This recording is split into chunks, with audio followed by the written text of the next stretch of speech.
Good afternoon. From my far right, we have Ms. Kelly Cummings, Director of State Operations. To her left, Beth Garvey, Special Counsel. To my right, Dr. Howard Zucker, Commissioner of the Department of Health. To my left, Melissa DeRosa, Secretary to the Governor. To her left, Robert Mahika, Budget Director of the State of New York, MTA Board Member, CUNY Board Member, many hats. Good news today, overall state positivity rate 3.53, 75 statewide deaths. Still, after all this time, we still have New Yorkers dying. 75, those families are in our thoughts and prayers. Statewide hospitalizations are down 46, ICU down 29, intubations down 12. This is great news. This is great news. Remember what happened. We hit the holiday season. We talked about it. Thanksgiving, holiday season, 37 days, Kwanzaa, Hanukkah, Christmas, more social gatherings. The number would go up. The number did go up. January 4th, it peaks. When you think about it, holiday season's over, New Year's Day, New Year's Eve. It peaks, and it has continually dropped. But it has dropped to a level below where it was before it started to peak, okay? So Christmas, a little bit after Thanksgiving, but before we saw any big increase, we're about 6,600, go up to 8,000, and now we're down to 5,400. So we've really made tremendous progress, and this is really, really good news. It's not over, and we have to continue, but this is very, very good news. Percent of hospitalized is down across the state, and that's all good news. New York City is the highest at 0.04 right now. COVID positivity, which plus or minus relates to the hospitalization. Long Island, New York, Mid-Hudson. Long Island, New York, Mid-Hudson. What people should get from these slides or these numbers, ask yourself, why is there such a variance within one state? Why is there such a variance in demographic areas that are basically very similar? Why is central New York, Mid-Hudson, why is Mid-Hudson 4 times higher than central New York, right? These areas, same state, same basic demographics. It is about behavior. It is about behavior. It's about what we do. You take Western New York, 1.9. Western New York, for weeks, was a trouble area. And now it's 1.9 because the community changed. The community adapted. The community heard. And this is a function of personal behavior. And that's why you're seeing these variances across the state. You look at New York City, the Bronx is down where it was, but 5%. It's double Manhattan. Staten Island, which was an aberration, is now more in line. But Staten Island, Bronx, Queens are all about the same. It is about behavior. Vaccines, we have big news. Just under 5 million vaccines done overall. Really good news. We had a White House call yesterday. Johnson & Johnson vaccine has arrived in New York. This is, from a practical point of view, not a medical point of view, much easier than the Pfizer-Moderna vaccines. It's one shot. You don't have to come back for a second shot. You don't have to schedule a second shot. It doesn't take a second appointment. And there's no cold storage for the Johnson & Johnson. So it's a very big deal. We are expecting an initial tranche of about 164,000 doses, and I'll explain in a moment what I mean by first tranche. This first tranche, which is large, will be administered by radically ramping up the vaccination system. We had the Pfizer-Moderna. We were scaled to the Pfizer-Moderna. On top of that, the federal government then adds about 160,000 doses, which is a lot of doses for the state. So we needed extra ramp-up of actual vaccination operations because of this Johnson & Johnson influx. It's good news, but we have to then get it in arms as soon as possible. We've taken a number of measures, but among them, our mass vaccination sites, Yankee Stadium, Javits, State Fair, they're going to go to 24/7. I want to thank the staff very much that is willing to do that, because that is a big deal. And these are staff that are stretched to begin with. But they'll go to 24/7. You can make an appointment. That will only last for the duration of that initial first large tranche of Johnson & Johnson. After that first tranche of Johnson & Johnson, the production is actually going to slow and lag and then build back up again. So we have this one-time blip, one-time large tranche, good news, then it will slow, then it will ramp up again. But I'll ask Kelly Cummings, who's been doing a great job getting these mass vaccination sites to transfer to 24/7, and ask Kelly if she has any additional comment. Sure. Yankee Stadium will begin operations tomorrow night, Thursday night. The appointments open this morning.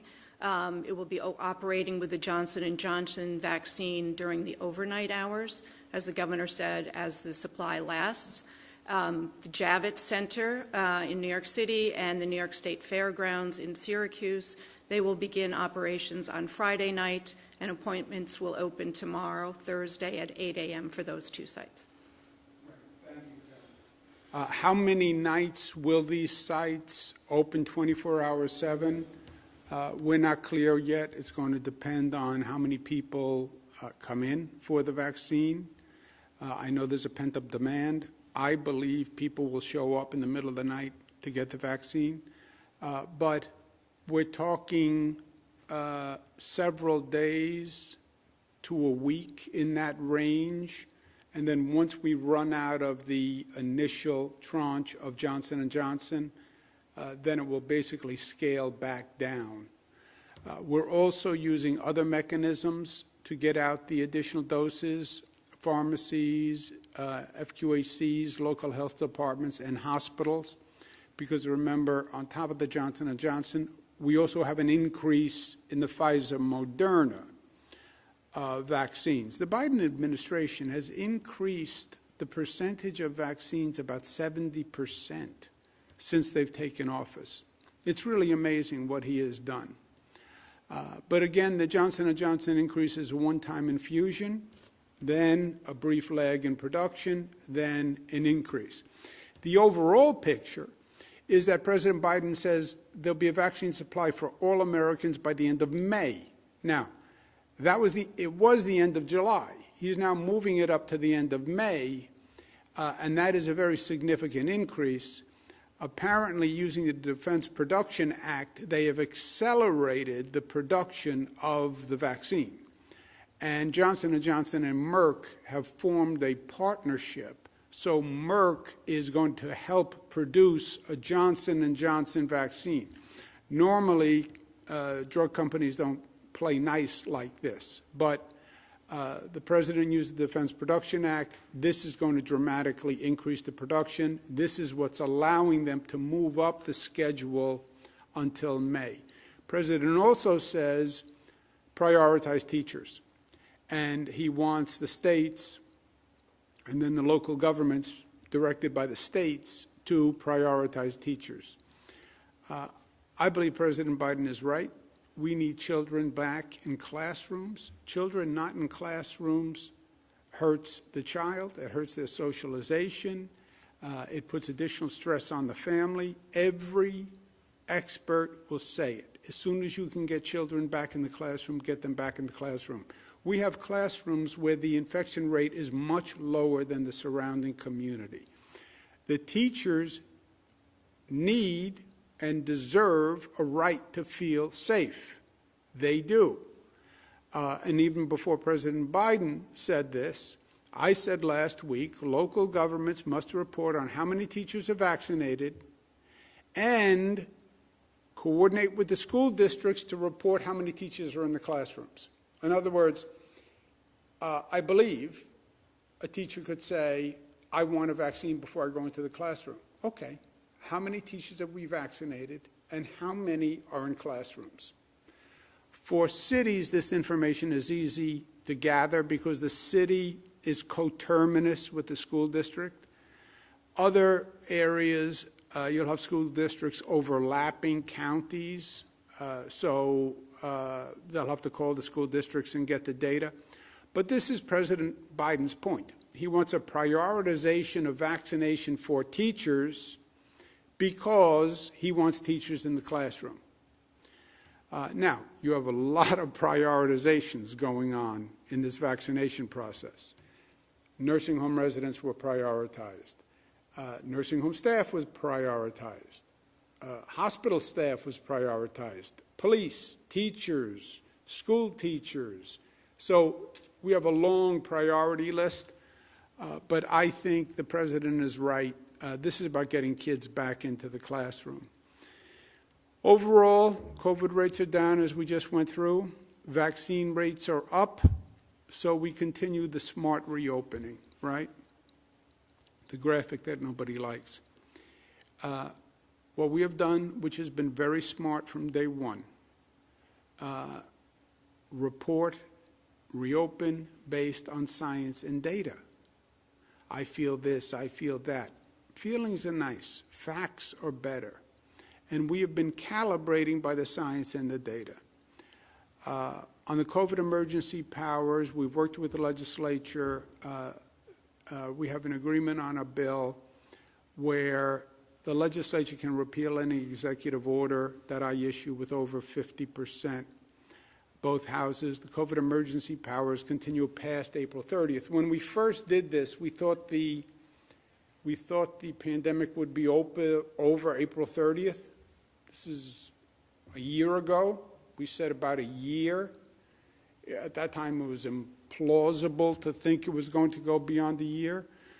It's gone beyond a year, and it's not going to end by April 30th. So they're going to extend, the legislation extends the emergency power to the point where the federal government declares an end to the pandemic, which the federal government does. It controls funds, et cetera.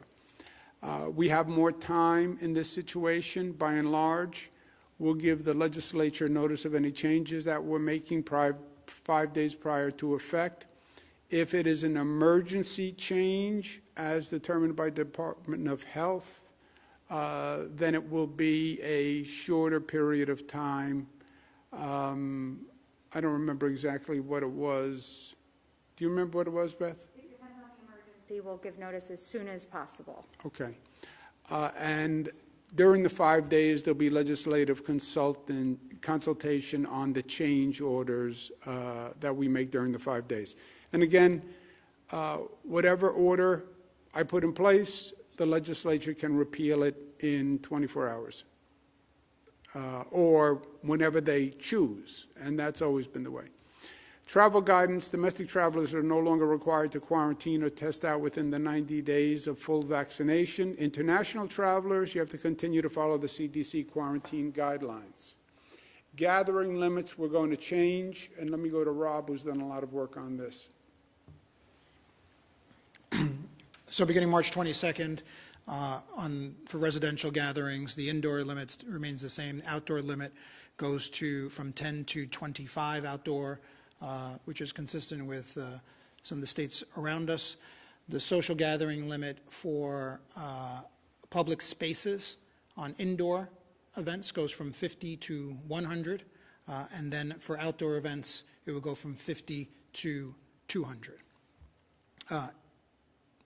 So all of those will still also require social distancing as well as mask requirements. And then beginning on April 2nd, we've started with opening large event spaces, which was 10,000 or more for arenas, starting with the Buffalo Bills. Subsequent to that, last night, the Rangers had a couple of thousand people at their game. Nets last Saturday also held a basketball game using those guidelines that we got from the Buffalo Bills. So following from that, for event spaces that are less than 10,000, those can begin reopening at 33% capacity with up to 100 people indoors and, again, 200 people outdoors. Again, there still will be guidance for social distancing and masks. If we want to go above those limits, you can go up to 150 people indoor with testing requirements for going from 100 to 150, and then for outdoor events, up to 500 people outdoors with testing. And again, social distancing and face covering will be required by all of the attendees. Rob, can you please mention the Empire Pass program? So on the Empire Pass program, so we have an app that we have been working with IBM. On that app, when you get tested, if with your consent, the results of that test will be ported automatically to the app, and then you can then show proof of a negative test upon entrance to any of these events that require testing.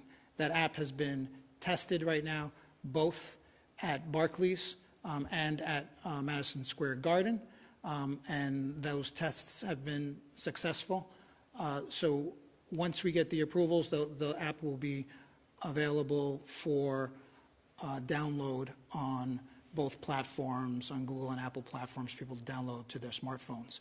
And that will allow someone to show the result of their test, whether it be a PCR test, which will be valid for up to 72 hours, or a rapid test, which will be valid for 6 hours. In addition, though, if you don't want to use an app, you will be able to download a paper result of your test that you can then print out and use that to demonstrate your negative test. So again, this was all tested, started with the Bills games. It has been tested at 2 events recently. The most recent one as early as last night. And that will be available, and we'll start rolling that out, again, beginning within a week. And you can use that to go to some of these events when we want to get to the larger numbers, like I said, to go to 150 for indoor events or up to 500 people for outdoor events. Great. Thank you very much, Robert. Foundation to reopening. We talk a lot about reopening and the valves and getting the economy back. Foundation to reopening is public safety. People don't think of it that way. But a community is not going to thrive if people don't feel safe. After the George Floyd murder, we have had localities working on reforming their public safety plans. Mr. Floyd's death was really just a point where there was an explosion of frustration. And we said to every local government, we're not telling you what to do, but if you have a public safety department, you have to put everyone at the table, have a collaborative, come up with a reformed public safety plan. Cities are doing fantastic work and creative work, but not all of them are doing it. If they don't do it and we get to the budget, then there are going to be significant sanctions on the city. Please, you have 29 days. I know it's a hard topic. I know people would rather stay away from it, but public safety is one of the top priorities for any mayor, for any county executive, any supervisor. Public safety is a top priority. Yes, it's hard. Yes, it's sticky. Yes, it's controversial, but it's also the job. The light at the end of the tunnel is in sight. but we can't stop driving now.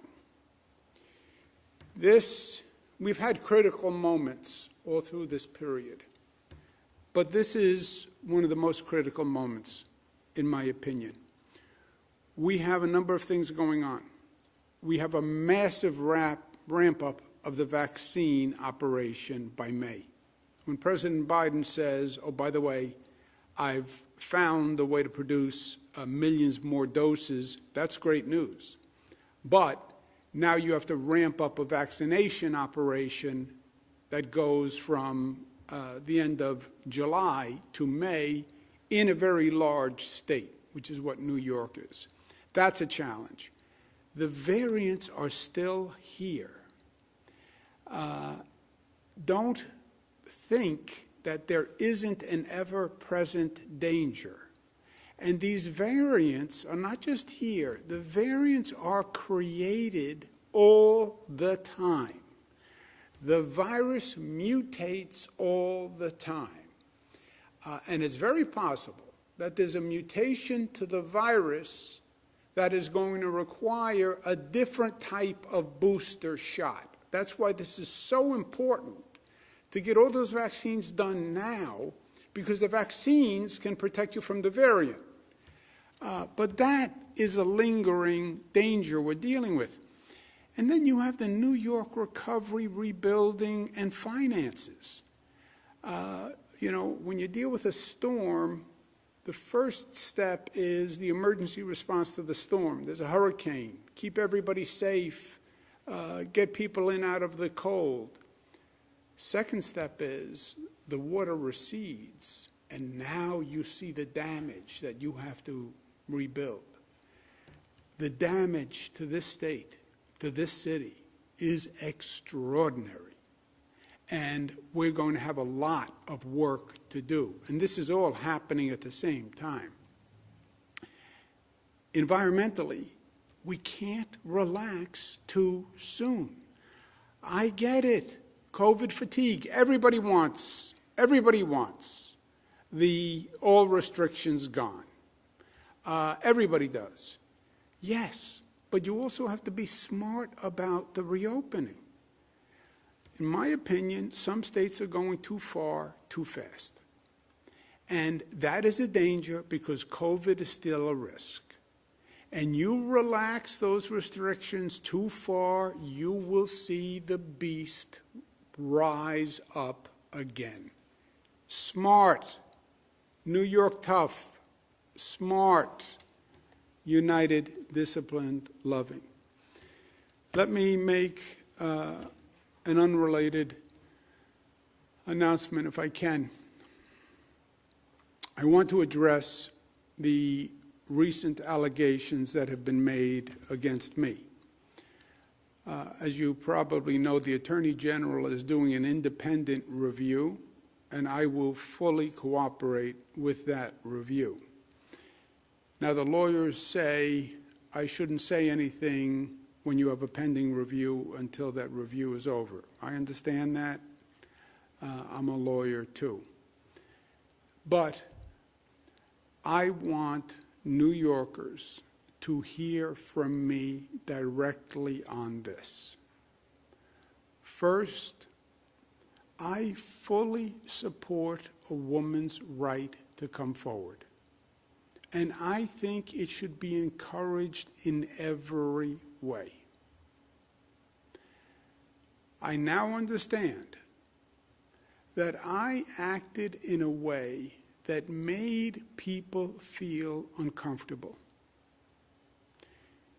It was unintentional, and I truly and deeply apologize for it. I feel awful about it, and frankly, I am embarrassed by it. And that's not easy to say, but that's the truth. But this is what I want you to know, and I want you to know this from me directly. I never touched anyone inappropriately. I never touched anyone inappropriately. I never knew at the time that I was making anyone feel uncomfortable. I never knew at the time I was making anyone feel uncomfortable. And I certainly never, ever meant to offend anyone or hurt anyone or cause anyone any pain. That is the last thing I would ever want to do. I ask the people of this state to wait for the facts from the Attorney General's report before forming an opinion. Get the facts, please, before forming an opinion. And the Attorney General is doing that review. I will fully cooperate with it, and then you will have the facts. And make a decision when you know the facts. I also want you to know that I have learned from what has been an incredibly difficult situation for me as well as other people. And I've learned an important lesson. I'm sorry. I'm sorry for whatever pain I caused anyone. I never intended it. And I will be the better for this experience. Thank you. Questions? Thank you, Governor. If you would like to ask a question, please use the raise hand function at the bottom of your window. We'll take a brief moment to compile the Q&A roster. Governor, your first question comes from Marcia Kramer of WCBS. Marcia, your line is now open. Please unmute your microphone. Governor, can you hear me? Marcia Kramer, the Dean of the Delegation. So, Governor, I have actually two questions. First of all, I wonder if, given the distractions of these two investigations, especially the one involving sexual harassment, you feel that you might want to step aside, or that you should step aside, especially in negotiating the budget, which could be one of the most important budgets that the state has ever had to deal with. And my second question has to do with the pictures that have surfaced of you touching the face of Anna Ruck. The reason I'm asking the question is that I've also seen circulated pictures of you touching the faces of people all over the state, young and old, whatever, and I wonder what you make of those pictures. Yeah. Thank you very much, Marcia. Let me take both questions. First, you're right about the state budget. It is critically important. The state budget is going to turn the page to the rebuilding phase. We've been working very hard to get funding from Washington to fill the gap, and that has been going well. We have to see what we actually get. But we then have tremendous financial needs on top of that. People have to pay their rent, they need food, et cetera. You also have New York City, which is in a very precarious situation. It's teetering, to use a word. Crime is way up. Homelessness is way up. Many people have left New York City. Hamptons, Mid-Hudson Valley, other states. We have to get New York City functional again and safe again and viable again, and we have to do that quickly. We have a new mayor that's going to be selected basically in June, I guess. Something could happen in November, but basically in June.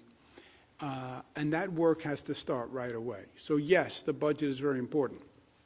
Having said Should you step aside, though, and let somebody else handle it? Yeah, having said that, I'm going to cooperate with the Attorney General's investigation and do the budget. Remember, we did a budget last year in the spring in the heat of COVID, where it was the most intense period of my life, of this government's life, of this state's life. And we did both. and we'll do both here. On the pictures, Marcia, I understand the opinion of and feelings of Ms. Ruhr. And you are right. You can find hundreds of pictures of me making the same gesture with hundreds of people, women, men, children, etc. You can go find hundreds of pictures of me kissing people, men, women. It is my usual and customary way of greeting. You know that because you've watched me for, let's just say, more years than we care to remember. By the way, it was my father's way of greeting people. You're the governor of the state. You want people to feel comfortable. You want to reach out to them. I do it. I kiss and hug legislators. I was at an event in Queens the other day. Hugged the pastors and the assembly members who were there. So that is my way to do that. However, what I also understand is it doesn't matter. It doesn't matter my intent. What it matters is if anybody was offended by it. And I could intend no offense, but if they were offended by it, then it was wrong. And if they were offended by it, I apologize. And if they were hurt by it, I apologize. And if they felt pain from it, I apologize. I apologize. I did not intend it. I didn't mean it that way. But if that's how they felt, that's all that matters, and I apologize. Next question, operator. Governor, your next question comes from Dave Evans from WABC. Dave, your line is now open. Please unmute your microphone. Hey, can you hear me okay? Yeah, Dave. Governor, I just wanted to ask you, with all these calls in the last couple of days calling for your resignation from some Democrats, certainly not all Democrats, but some Democrats, is today, since you've been gone for about a week, is this your way of saying, I'm certainly not resigning? Yeah. Dave, look, some politicians will always play politics, right? That's the nature of the beast. I don't think today is a day for politics.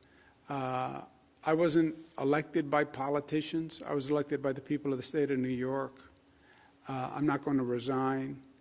I work for the people of the state of New York. They elected me, and I'm going to serve the people of the state of New York. And by the way, we have a full plate. We have COVID. We have recovery. We have rebuilding. We have a teetering New York City. We have a terrible financial picture. We have to do vaccines.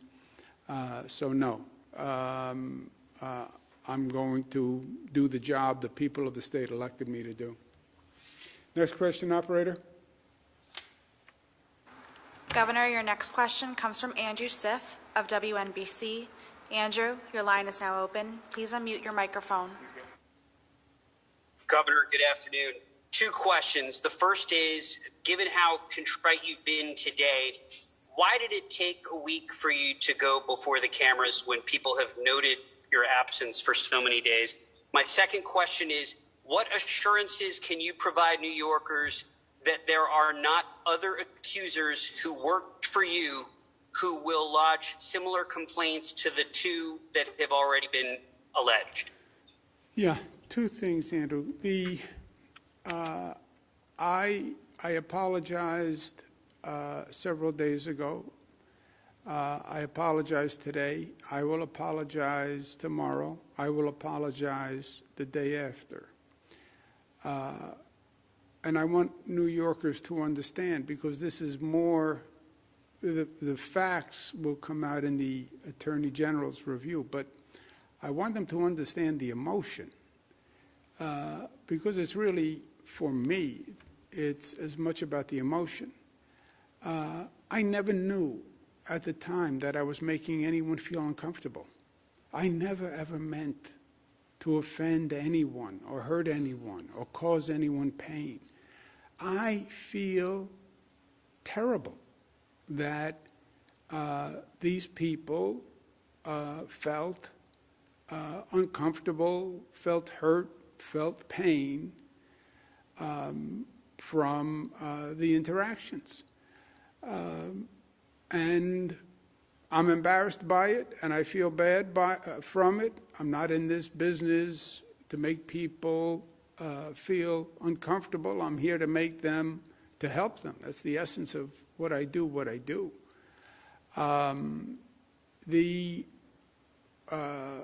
I do not believe I have ever done anything in my public career that I am ashamed of. I didn't know I was making her uncomfortable at the time. I feel badly that I did. And I'm going to learn from it. Marcia asked me about, my usual custom is to kiss and to hug and make that gesture. I understand that sensitivities have changed and behavior has changed. And I get it, and I'm going to learn from it. Next question. Governor, your next question comes from Karina Jerry of WUTR. Karina, your line is now open. Please unmute your microphone. Thank you, Governor. Hi, how are you? Good. How are you? I'm good. So I actually have two questions. My first one is, if a member of your administration had done what you are currently accused of and have admitted to, what would you tell them, and what would be a satisfactory disposition for you? Well, let's be clear on the facts. First, we haven't gotten the facts. Let the Attorney General do a review and let's get the facts. And that's what I said in my statement to New Yorkers. I'm a former Attorney General. I've been through a situation too many times where everybody has an opinion because they read this, and then all of a sudden the facts come out and it's a different situation. So wait for the facts before you form an opinion. And as I said, my behavior here, I never touched anyone inappropriately. I never knew at the time that I was making anyone feel uncomfortable. And if I ever did make people feel uncomfortable, which I now understand that I have, I apologize for it. But then let the Attorney General's office actually review the facts. Next. Yes, thank you. Thank you. Okay. Thank you. Next question, operator. Governor, your next question comes from Jeff Kulikowski of WSYR. Jeff, your line is now open. Please unmute your microphone. Hi, Governor. I was curious, and I know you said and apologized several times this afternoon. Who were you apologizing to? I was apologizing to the young woman who worked here, who said that I made her feel uncomfortable, and in the workplace. Were you also speaking to New Yorkers, Governor? Oh, to New Yorkers, I am saying that I'm embarrassed by what happened. I wear a pin that says pride, integrity, performance. That's what it says on the pin. You can't read it. Pride, integrity, performance. So I'm embarrassed that someone felt that way in my administration. I'm embarrassed and hurt, and I apologize that somebody who interacted with me felt that way. Again, I didn't know at the time I was making her feel uncomfortable. I never meant to, but that doesn't matter. If a person feels uncomfortable, if a person feels pain, if a person is offended. I feel very badly about that, and I apologize for it. There's no but, you know. I'm sorry. Let's take one more question, operator. Governor, your next question comes from Jennifer Lukey of WHEC. Jennifer, your line is now open. Please unmute your microphone. Good afternoon, Governor. I actually have two questions, one for you and one for Melissa. Governor, have you yourself taken the sexual harassment training required by New York that all employers are to give to their employees?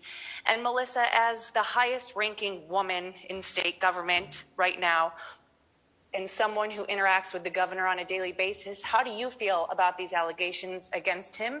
And what is your message to women who see you in your position and see these allegations against the governor? Short answer is yes, and I'll turn it over to Melissa. Just keep in mind there are hundreds and hundreds of people who work with Melissa. We have more senior women in this administration than probably any administration in history. But I'll ask Melissa to respond. Again, I would just ask that everyone refrain from judgment until the Attorney General is allowed to do her work. We've asked her to come in. Everyone's going to fully comply with that. But I am incredibly proud of the work that this administration has done to further women's rights, to expand protections for women in the workplace, out of the workplace, maternal health, reproductive health. The list goes on and on and on. And I'm also proud that in my time as secretary, we've seen more women rise to highest levels in terms of commissioners and senior staff levels. And we've promoted each other and we've supported one another. And I don't think that this diminishes any of that. And I look forward to continuing the work that we're doing in order to continue to further the women's agenda and strengthen women's rights for all New Yorkers. Okay. Thank you all very much. Have a good day. COVID numbers are good. Still be smart. Thank you.